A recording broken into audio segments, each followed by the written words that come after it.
Olá, meus amores, bom dia, tudo bem com vocês? Sejam bem-vindos a mais uma aula com a Promari. E sejam bem-vindos também agora à terceira unidade. Nós estudamos até aqui, vimos uma parte, vamos dizer assim, da física, uma parte química. Agora nós vamos entrar em uma outra área de ciências, uma parte assim importantíssima, que é a questão da sustentabilidade. Tá? Então nessa unidade todos os olhares estarão voltados para esse assunto. Então assim, como ter um mundo mais sustentável, né? uma sociedade mais sustentável, onde a gente pensa na natureza, pensa nas gerações futuras. Então assim, pensa de uma forma para que as nossas atitudes não venham atrapalhar, não venham prejudicar a natureza. Então a gente vai começando aí falando sobre a biodiversidade. Aí não pode mexer, tá bom, mamãe? Aí machuca. Não pode mexer, tá bom? Então a gente vai começar falando aí sobre o termo da biodiversidade. O que é biodiversidade? Então assim, né, a questão desse termo biodiversidade, a diversidade biológica descreve a riqueza e a variedade do mundo natural, né? Então assim, as plantas, os animais, os micro-organismos, né? Os micro-organismos, né, que fornecem alimentos, remédios e boa parte da matéria-prima industrial, que é consumida pelo ser humano, certo? Então, biodiversidade vai incluir tudo isso aí. Então, toda a parte vegetal, quanto animal, né? Os seres que são microscópicos, tá? Esses micro-organismos, enfim. Então, biodiversidade é tudo isso, tá? E nós dependemos dessa biodiversidade, nós dependemos das plantas, né, para nos alimentarmos, né, como fonte também de remédio, assim como também alguns micro-organismos aí, né, que servem para fazer aí remédios. Então, assim, nós dependemos totalmente aí, também dependemos dos animais, porque nós consumimos a carne, os derivados, né, o leite, os derivados de leite, enfim, tudo aquilo que os animais, eles nos dão, né, ovos, enfim, lã. Então nós somos dependentes aí. Então o que acontece? Então a gente vai entender aí como que a gente pode ter esse respeito pela biodiversidade. Então, para que a gente venha entender mais, um pouquinho mais o que é biodiversidade, nós devemos considerar o termo em dois níveis diferentes. Todas as formas de vida, assim como os genes contidos em cada indivíduo e as interrelações ou ecossistema na qual a existência de uma espécie afeta diretamente muitas outras. A diversidade biológica está presente em todo lugar. No meio dos desertos, nas tundras congeladas, ou nas fontes... Mamãe? Eu quero manter. Ou nas fontes de águas sulfurosas. A diversidade genética possibilitou a adaptação da vida nos mais diversos pontos do planeta. As plantas, por exemplo, estão na base dos ecossistemas.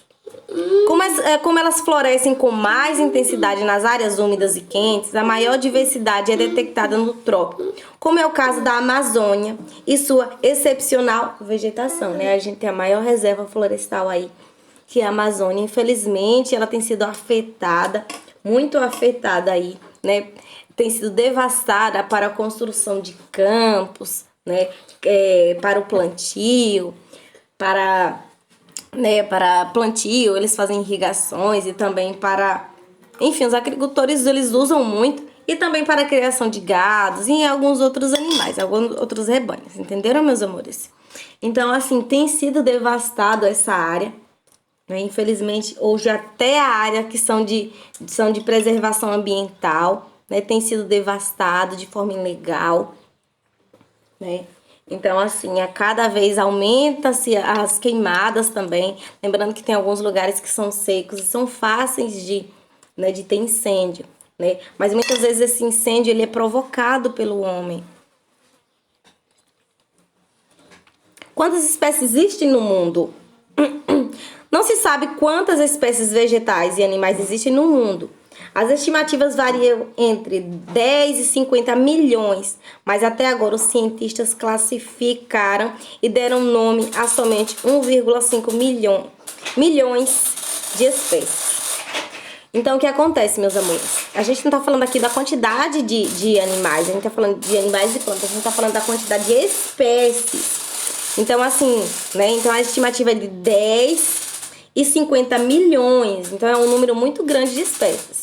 Mas somente 1,5 milhões foram catalogadas, né? Foram aí encontradas, reconhecidas e catalogadas. Tá, meus amores? Entre os especialistas, o Brasil é considerado o país da megadiversidade. Aproximadamente 20% das espécies conhecidas no mundo estão aqui no nosso país. É bastante divulgado, por exemplo, o potencial terapêutico das plantas da Amazônia. E vejam só que interessantíssimo, né? Só que o que acontece, né? Tanto a fauna quanto a flora, ela vem sido ameaçada constantemente pela ação do homem, não é? É como dizem. Mamãe. Oi, meus amores. Me mordeu. Oh, meu Deus, de pernilongo te mordeu, ou te picou, meu amor, te picou. Pronto. Então, assim, enquanto houver árvores, enquanto houver água, né? Então, enquanto o último peixe não tiver sido pescado, o homem ele não vai se dar conta que ele é totalmente dependente da natureza, né? E que a árvore que ele corta hoje, ele vai sentir falta amanhã. Certas consequências virão. Então, assim, o homem, ele é o único ser, né, que é dito racional. É o único homem que ele corta uma árvore, faz o papel e escreve no papel: preservem as árvores, né? Então, assim, nós somos o único grupo que faz isso, né? Isso é lamentável, porque os outros animais, eles agem por extinção, e nós, os homens, que somos racionais, que nós somos seres pensantes, seres críticos de uma sociedade, né? Nós que somos alfabetizados, nós somos civilizados, e nós mantemos uma postura, né, desse jeito, uma falta de respeito aí com a biodiversidade, tá bom? A poluição, o uso excessivo dos recursos naturais, a expansão da fronteira agrícola em detrimento dos habitats naturais, a expansão urbana e industrial, tudo isso está levando muitas espécies vegetais e animais à extinção. A cada ano, aproximadamente 17 milhões de hectares de florestas tropicais são desmatados. As estimativas surgem que se isso continuar, entre 5% e 10% das espécies que habitam as florestas tropicais poderão estar extintas dentro dos próximos 30 anos. Isso é assustador. A sociedade moderna, particularmente os países ricos, desperdiçam grande quantidade de recursos naturais. A elevada produção e uso de papel, por exemplo, é uma ameaça constante às florestas. A exploração de algumas espécies também pode causar a completa extinção, por causa do uso medicinal de chifres de rinocerontes em Sumatra e em Java, por exemplo. O animal foi caçado até o limiar da extinção. A poluição é uma outra grave ameaça à biodiversidade do planeta. Na Suécia, a poluição e a acidez das águas impede a sobrevivência de peixes e plantas em 4.000 lagos do país. A introdução de espécies animais e vegetais em diferentes ecossistemas também pode ser prejudicada. Também pode ser prejudicial, pois acaba colocando em risco a biodiversidade de toda uma área, região ou país. Em caso bem conhecido é o da importação de sapo cururu pelo governo da Austrália, com o objetivo de controlar uma peste na plantação de cana-de-açúcar no Nordeste. O animal revelou-se um predador voraz dos répteis e anfíbios da região, tornando-se um problema a mais para os produtores e não uma solução. Então aqui, meus amores, né, até aqui para vocês verem aí, né, o que está acontecendo aí com o nosso planeta, com a nossa biodiversidade. Então, assim, cada vez mais, né, as populações ela vem se globalizando, né, vem se modernizando, precisa-se de áreas para que as cidades elas possam crescer mais e mais, indústrias são construídas, né, a tecnologia avançando, né? E quem está sofrendo os efeitos de tudo isso é a natureza, né? São os animais, são as plantas, que não tem como pedir socorro. Então, assim, o homem devasta para construir. O homem, ele só retira do solo, da natureza, da biodiversidade, mas ele não dá um retorno. Então, quando a gente gasta de uma forma desacelerada, quando a gente só gasta e não dá um retorno, aquilo acaba. Porque essas fontes, elas são finitas. As árvores, se a gente não cuidar, elas vão acabar. Né? Então, assim, a poluição também, nós somos grandes produtores de lixo. O Brasil mesmo, que está aí no topo, né, é um grande produtor de lixo. Né?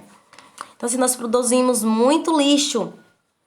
E muitas vezes esse lixo, eles são depositados em lugares ilegais, em céu aberto, né? Ali trazendo doenças para as populações ali em volta, tá? Matando ali os micro-organismos do solo. Tem a queimada também que vai devastando o solo, acaba com o solo. A fim de ter a questão do efeito estufa, da camada de ozônio, né? Porque, assim, indústrias e mais indústrias, então, assim, o nosso planeta está cada vez mais quente, né? Cada vez mais tóxicos, gases tóxicos são produzidos e a nossa camada de ozônio se abrindo, né?